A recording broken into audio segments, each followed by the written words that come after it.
In 2018, I published a piece of content in the early days of my YouTube career that I thought was an absolute piece of trash. But it turns out 1.5 million of you watched it and potentially got something from it. So now that we've grown a little bit and our production is a little bit better, we're gonna redo it. I've got 2 slabs that I'm working on right now. One is for a client that we're gonna be finishing with Rubio monocoat, and one is from scratch that we're gonna be making a little coffee table out of, and we're gonna be using a spray finish on. I'm bringing you along for the ride and show you all the little tips and tricks that I know to finish a live edge slab, regardless of which way you plan on finishing it. So let's get to it. So for the smaller slab, we're gonna go with a crotchwood piece of walnut here. It doesn't have much bark on it, but we start out by removing any bark. If you know me, you know I hate bark. And also, bark continues to grow after a tree is dropped, and then after it is kiln dried, it typically falls off. Super hard to keep on a properly dried tree, so I don't even bother. I also hate the way it looks. So we get rid of all the bark, and then we go ahead and start preparing the slab for filling any voids or cracks or whatever there might be in it. To do this, I usually like to roughly sand it or have it flattened. You could do this either by using a router jig, which we've used in the past on a bunch of projects, or a CNC like we have here. You can't just run this sucker through a drum sander because it won't make the 2 sides parallel. It will just sand them flat. You could potentially end up with a wedge. So you want to properly flatten your slab first.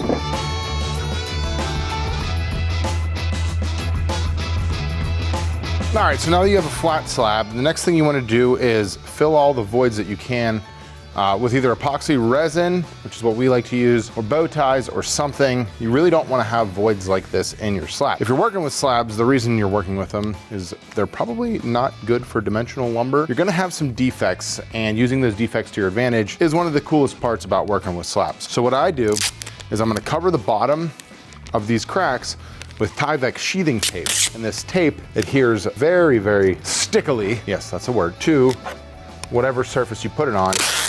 And then this will keep any resin from pouring through the other side. Sometimes you'll see guys that'll do like full boxes, and this isn't a deep pour, so we don't need to go and spend all that money and time on that. But I'll usually go ahead and wrap something up like this. That way I can hit as much of it as I can in one single shot. This is gonna be the top of my piece. Before we do any sanding and such, we're gonna start filling all of these voids. For that, I like to use Total Boat's high performance epoxy. And that's just literally because it's incredibly versatile and you don't need this to pour crazy deep. It dries in about 24 hours and then we can get on and continue working. So I don't anticipate needing a ton for this, and you're probably also gonna have to do multiple pours.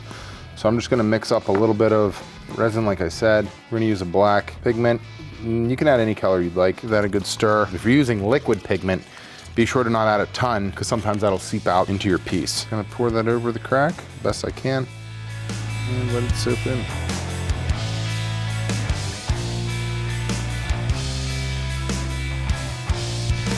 So now all the resin has dried and cured. It took a little bit more finagling than just one single day, so we're gonna take the tape off of this and then get to the prep part, which is a little bit more fun than watching epoxy dry. So the next phase after I get all the tape off and everything is I'm gonna go ahead and sand the bottom up to 150, 180 grit, one of those, and get that so I can work the other side and then not have to flip the piece over again. Alrighty, we've got the flat surfaces done, and now it's time to move on to the edge. Like I was saying before with the, well, I don't actually know if I said this before. One of the benefits of spraying a finish onto a live edge piece is that you get to keep a lot of the character that happens on these live edge parts, as well as bumps and voids. Now, obviously it would be very difficult for me to get my 6-inch random orbit sander in here, as you can see, and I could probably make do, but I want to keep some of that character that's already in there. So for that, I like to use this tool, and this is called a brush sander. It has, get this, a brush on the bottom. Brush spins at a high RPM. It acts like a sanding disc, and what it'll do is it will remove a lot of the junk that's on the edge of the live edge. So I'll hook this up to some dust collection, and then we'll clean this sucker up.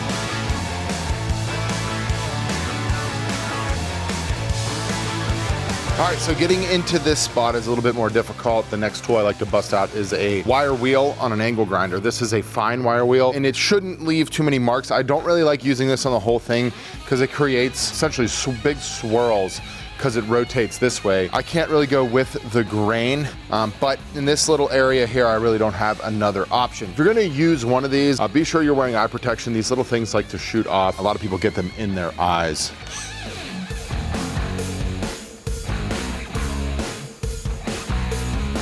All right, so because we got a lot of resin on the surface of this, I like to bust out the Festool Rotex. This has just a literal material removal mode. If you've never used one, it's one of my favorite tools for bulk material removal. We're gonna set this sucker to dominate and then get rid of all of this resin and then come back and work through the grits. All right, here's a little tip for you guys. This piece of paper may look like it is fine and good to continue to use, but after I just removed all of that epoxy, what ends up happening, and I'll put this on the table so Sam can show you a little better, is the epoxy kind of binds up in parts of the mesh and it doesn't allow for a completely clean cut from the discs itself. It's very, very subtle, but what I've noticed is that if you're removing epoxy, just get in the habit of taking that off of your sander and then going to a fresh piece of paper. This will help you get a faster and cleaner finish on your surface. It'll help eliminate swirl marks. One little speck of epoxy gets caught in here and it's just gonna rub into that surface and create a bunch of scratches you don't want. So I'm through 80 grit, and what started to happen was some of these little holes started to pop up. All I'm gonna do to fill those is just add a little bit of CA glue, and that'll just go right into the hole there. Should dry in 5 or 10 minutes or so. I'm not gonna use any accelerator because sometimes when I use accelerator, it crystallizes and cracks. It just doesn't look good. So I'm gonna hit these little holes and get back to sanding. So what I'm gonna do next is blow the surface off with the air compressor hose and then start working up to 220 grit.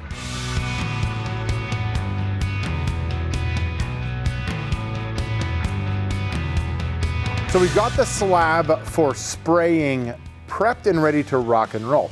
But up until this point, it's gonna be the literal same process on whether you're applying Rubio or a spray finish. We're gonna do the Rubio first, and I've got another slab that we're working on for a client. It's actually gonna be a full project build, but it's a very large table that we're gonna be putting Rubio on, and so we're gonna dive into that. But we did all the same steps to get it here. We just only sanded up to 150 grit. So the bottom of this table is ready to rock and roll as far as finish goes, so we're gonna give it a clean wipe with the Rubio cleaner, squeegee some finish onto this, and then get working on the top.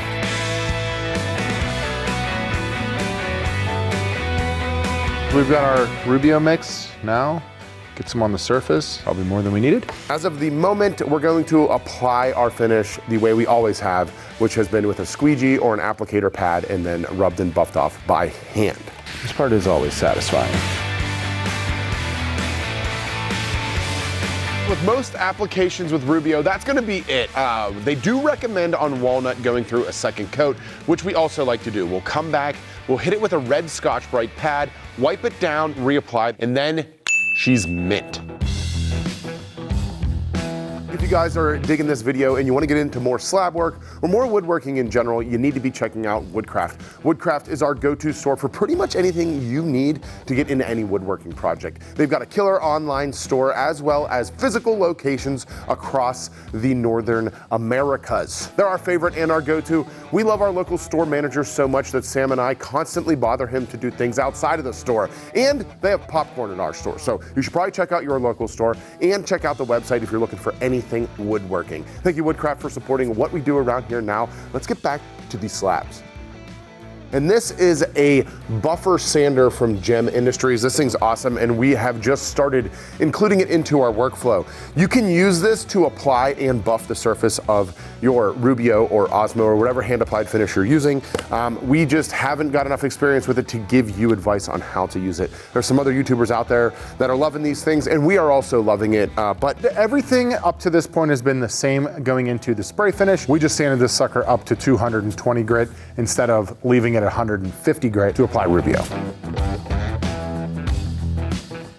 So we moved the slab, we're ready to start spraying, but first I'm going to wipe the bottom of the table down, which I finished first with mineral spirits. Try not to spray the surface, spray your rag, and then just go ahead and wipe it down. What you'll notice is it's gonna bring dust off of the surface, and that's your goal here.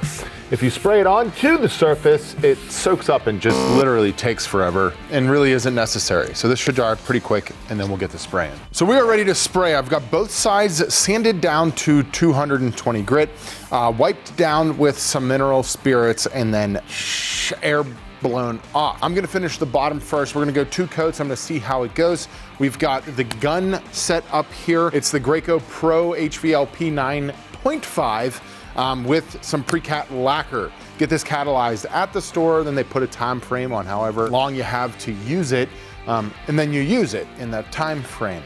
Don't forget your catalyst. We've done that before.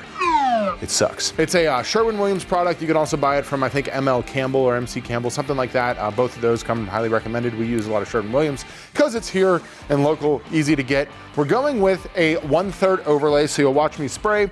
I'll go down, and then I'll come back with 1/3 of my fan overlaying the previous spray pattern.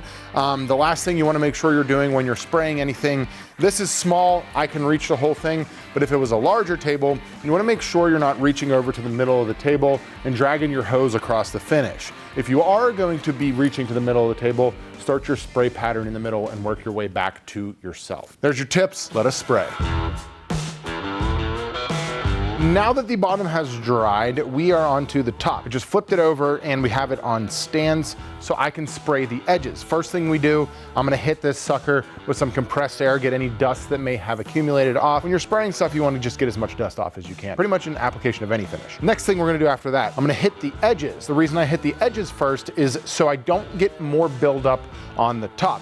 If I was to spray the top first and then come back to the edges, I could have some overspray laying on the top there, building more finish around the edge. Then come back and hit the top. Same rules apply as before. Start in the center, work your way out if you can't reach the whole way across. Let's spray.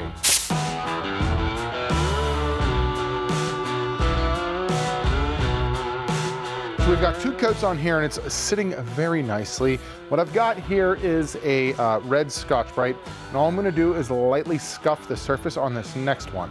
So that's legitimately just this. All I'm doing is knocking down any high edges, and sometimes that happens when you're not in a spray booth or you're spraying anything, you'll just get some rough spots. So this helps knock those down. It will create a little dust though, so I'm gonna wipe it down with a tack cloth between coats as I do this, and then we're gonna hit it again, the same rhythm we already did. So I'm gonna hit this coat a little bit heavier because I typically do 3 coats on a piece like this, and that heavier coat will take a little bit longer to dry, and it'll self-level and should be our final coat.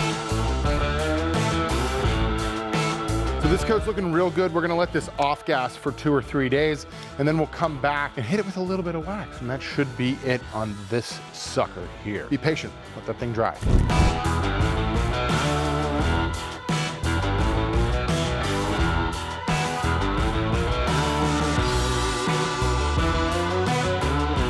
The big slab definitely has a different feel and look to it. This client specifically was looking for something that was a little bit lower luster, and this is actually the preferred finish we like to do on slabs and tables like this that we will probably get called back on. If you want to see more on how we built this project, the entire project itself is coming out next week, so make sure you're subscribed.